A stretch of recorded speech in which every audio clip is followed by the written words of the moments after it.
What's up, guys? Welcome back to an episode of Mind Something. If you're new here, my name's Jake, and in today's video, I think I have a problem. I cannot stop mining. This was not part of the plan. The plan was to disassemble the farm and do some deep cleaning shortly after Ethereum switched to proof of stake, but so far I just cannot seem to turn these things off. I've been doing a lot of testing. Yes, a lot of that's for content for you guys, but with the solar panels up now and working, everything's profitable for me depending on how much power I'm using. And yeah, I think I should turn everything off and maybe do some rearranging, get everything cleaned up so that I can, make some more content with that. But it's hard. It's so hard to shut them off. I don't know what it is that just, I feel like I'm missing out if I just don't turn them off. But, at the moment, I am mining either Radiant or Caspa just because it uses so little power. It's not producing any heat. I don't have to worry about replacing pads, anything like that. It's just been pretty easy to just sit back and let it do its thing. But I think it's time.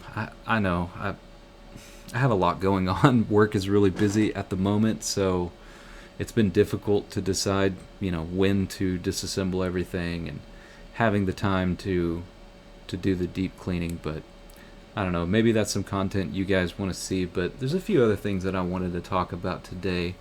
The first was a little post that I put out, and today's the first day I was actually able to access the community tab, which is awesome. The YouTube channel is growing. We're up to 763 subscribers. Thank you, guys.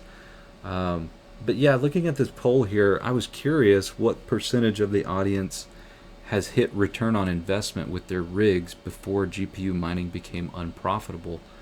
And judging by this poll, I'd venture to say that, out of the 26 people that actually responded, the majority of people did not hit return on investment.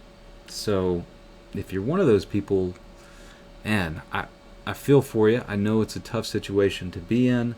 If you were buying GPU prices or buying GPUs when prices were at all-time highs, that's a tough pill to swallow. But, if you're in it for the long haul, things will definitely pay off for you. I know GPU mining is going to be different now that Ethereum is gone, but I still think that at a bare minimum, we're going to return to being profitable sometime in the next several months. Could be 2 months, could be 6 months, maybe 8 months. I don't know, but I do feel pretty confident that things will eventually turn around. And at the moment, I have solar, so for me, I'm not spending a bunch of money on electricity. Thank goodness. Looking back at it in hindsight, one of the things that I asked myself when I started to buy more GPUs was, is this money better spent on the hash rate or is it better spent on solar? And at the time, my electric rate was pretty low. It was, I think, 9 cents per kilowatt hour during the first half of the year, and then the second half of the year it dropped down to like 6.9 cents per kilowatt hour, which was pretty affordable. And Ethereum being so profitable, it just made more sense to put that money into hash rate. But I knew that Ethereum would switch to proof of stake, and I knew that we'd be in this situation now. So towards the end, I decided to go ahead and spend a little money on solar. And if you've seen the previous videos, you know that I didn't spend much. I spent about $3,000 for what should have been 7,500 watts worth of solar panels, but the inverter only outputs 6,000. So yeah, judging by what we're getting so far, it's saving me about $5 a day in electricity. And I started this little spreadsheet, and I haven't finished this yet, and sorry for anybody I just blinded. I should have warned you. Not in night mode here, but looking at some of these hash rates here, like Caspa, I can get extremely efficient on, and I'm only spending about less than $2 a day in electricity with 8 3070s. Now bear in mind, this is just 8 3070s. I kind of wanted to get an idea of a really, really efficient rig. This isn't a reflection of my exact farm, but this is a reflection of a rig consisting of some of the most efficient GPUs that anyone can get their hands on, which would be a 3070, maybe an A2000 or something like that is also more efficient. But just looking at a 3070, you can see by some of these numbers here that Caspa is only making about $1.10 in revenue per day. Flux coming in at about $2. Ergo about $2. But if you look at how much you're spending in electricity, whoops, you know, anywhere from $2 to $4.50. You know, what really caught me off guard actually was Radiant. A lot of Hashrate has switched over to Ergo since EIP 37, and it kind of abandoned Radiant. So right now at this very moment, Radiant is coming in at $5.83 a day in revenue, and it's only costing me about $1.99. Well, technically it's not costing me anything. I'm saving, you know, roughly $4.30 a day since I have solar. But if I were paying for that electricity, it would be about $2 a day. So Radiant is actually significantly more profitable than anything at the moment. Nothing to write home about, but hey, profitable is profitable, right? Wanted to go over a couple of articles that I saw, but before we get into that, let's take a look at Radiant's price right now. It is coming in at 0.0006, we'll say, which is down from its highs, reaching up to, I think it was 0.003.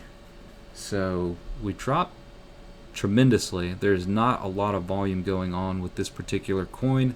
It's not listed on many exchanges. In fact, I think maybe only one, maybe TextBit.io. But you can see the hash rate has dropped significantly over the last 7 days.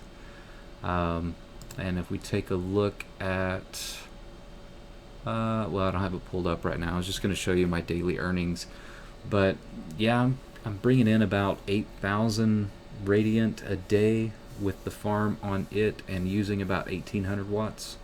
So yeah, at the moment it's profitable. I'm sure that will change here in the near future. Hopefully we don't have any additional drops. Some other stuff I wanted to get into was talking about Nvidia, AMD, all of these different chip manufacturers. I noticed an article today that caught me off guard that said Intel, Micron, and Nvidia stocks climb as White House preps new export restrictions.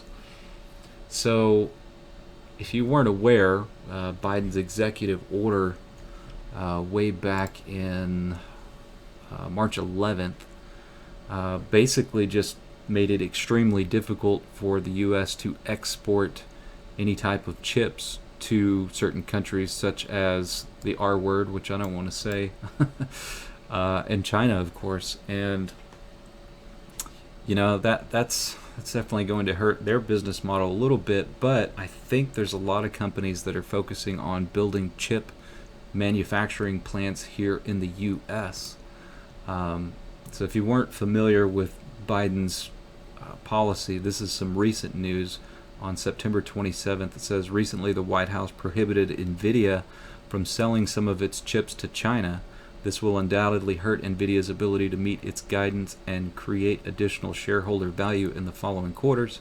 At the same time, the changes to the tax code could potentially undermine Nvidia's ability to improve its bottom line performance in the foreseeable future as well. Looking for a helping hand in the market? Remember, members of Black Square Capital get exclusive ideas and guidance to navigate any climate. Anyway, this article just goes on to talk about how, you know, they're going to be cutting revenue, but you know, things are in the works. Here's another article that talked about Biden's AMD and Nvidia chip export ban just the start as the White House sets to curb China's processor foundries. So yeah, a lot of articles coming out today and in the last couple of weeks about the situation with chip manufacturers, and if you weren't aware, the situation with Taiwan is starting to escalate. There was a bit of a scare. U.S. and South Korea test fire missiles in continued response after North Korea launch. So if you're living under a rock and you didn't know, North Korea launched something over Japan. Let me read this article to you guys. So the United States and South Korea launched 4 missiles off the east coast of the Korean peninsula on Wednesday morning, local time, according to South Korea's Joint Chief of Staff. The test was the Allies' second exercise in under 24 hours, following a provocative test launch Tuesday morning by neighboring North Korea, which fired a ballistic missile without warning over Japan in a significant escalation of its weapons testing program.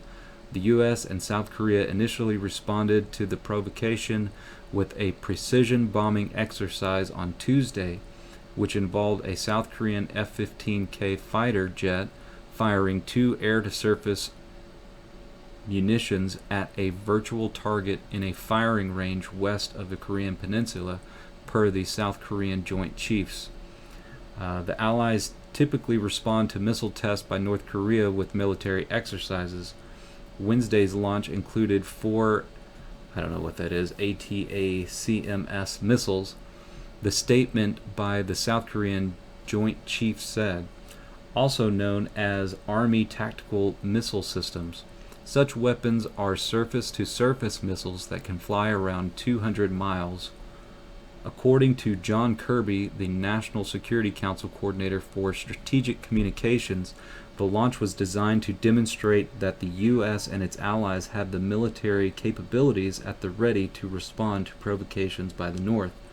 This is not the first time we've done this in response to provocations by the North to make sure that we can demonstrate our own capabilities, Kirby told CNN Pamela Brown on the Situation Room with Wolf Blitzer. Anyway, I'm not going to read the rest of this article, but yeah, if you weren't aware, North Korea is firing missiles over Japan. And it looks like situations are escalating over there. There is a good chance that Taiwan is going to be tied up in all of this, and the chip manufacturing foundries are going to be shut down. Who knows where all of this is going, guys? But on the bright side, Micron pledges up to $100 billion for semiconductor factory in New York. This just came out recently, October 4th. So today, Micron announced on Tuesday that it planned to spend as much as $100 billion over the next 20 years or more to build a huge computer chip factory complex in upstate New York. The latest move by a major semiconductor maker to invest in the United States. The commitment by Micron is a sign that the federal government's prodding and package of generous incentives are helping to stir investment decisions. Legislation that passed in August, the CHIPS and Science Act of 2022, provides $52 billion in grants and subsidies for companies to build and expand computer chip factories in the country. There is no doubt that without the CHIPS Act, we would not be here today, said Sanjay, I can't pronounce that, chief executive of Micron. The legislation and favorable tax treatment and partnerships with state governments like New York are key ingredients needed to match the subsidies offered by Asian nations and bring chip making back to America. Senator Charles Schumer, my favorite person, Democrat of New York and the majority leader, has championed the chip legislation and his state as a site for semiconductor investment. Governor Kathy Hochul worked on the state's behalf to persuade Micron. The Micron decision, Mr. Schumer said, is a byproduct of the CHIPS legislation he worked on for 3 years. Had America not done that, I think our economy would have slipped, he said. We've led in semiconductor research but over the years we let the manufacturing slip away, but we're reversing that now. The investment is a long-term bet by the company and by the federal and state governments. Micron estimated that it would spend $20 billion through the end of the decade and described that plan as a first phase. The company said it planned to invest as much as $100 billion in New York over the next 2 decades or more. The giant factory will be built in Clay, New York, about 15 miles north of Syracuse. Micron said site preparation would begin next year, construction in 2024, and production volume after 2025. Over the next 20 years, Micron said the project will generate nearly 50,000 jobs and about 9,000 Micron employees and more than 40,000 jobs for suppliers, contractors, and others. The plan also calls for Micron and the state to spend $500 million on community and workforce training. The New York incentive package is put at $5.5 billion, one of the largest ever by a state. New York officials noted that the financial support would come in steps as milestones for job creation and private investment were met. How much federal support will flow to the project is uncertain since the legislation passed only a couple of months ago. Companies cannot apply for federal backing until next year. Both Mr. Schumer and Mrs. Hochul met and spoke frequently with Mr. I'll just try and pronounce this, Malhotra of Micron. This is personal for me, says Ms. Hochul. We grew up in Buffalo. I lived through the decline of manufacturing upstate. The Micron investment, she said, is an opportunity to revive the region as an advanced manufacturing hub. Upstate New York does have a legacy of chip making. Global Foundries has a plant outside Albany. IBM also had semiconductor manufacturing operations, which it sold to Global Foundries. In Albany, there is a semiconductor research at the State University of New York Polytechnic Institute. The semiconductor industry is both highly capital intensive and cyclical. The Micron plan looks well beyond the current cycle. Concerns that the United States was becoming too dependent on Asia to make computer chips, a vital technology of the economy and national security, has been growing for years. Those worries intensified when pandemic-induced supply chain disruptions and chip shortages hampered the production of cars and other goods, just as China's technological abilities improved.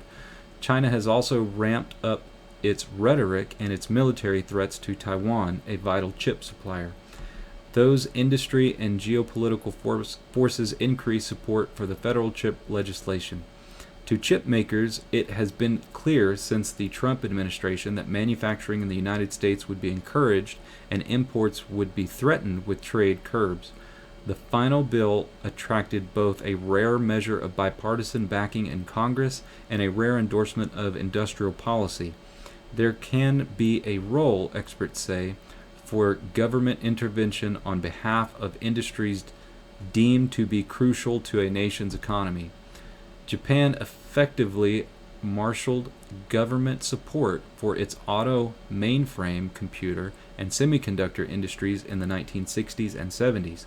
Today, China is pouring state funding and incentives into high-tech fields like computer chips, artificial intelligence, and quantum computing. It is clear that industrial policy works, though it has its limits, said Michael Cusumano, a professor at the Massachusetts Institute of Technology, Sloan School Management. And this looks like a real effort to kind of level the playing field. Let's see how much more we got here, guys. Almost done. So in recent months, the chip market cycle has swung down. COVID-related lockdowns in China, the war in Ukraine, and inflation have affected consumer spending, as many economies struggle or head for recession. Personal computer shipments, for example, are expected to decline nearly 13% this year, according to IDC, a research firm. Smartphone sales are also soft.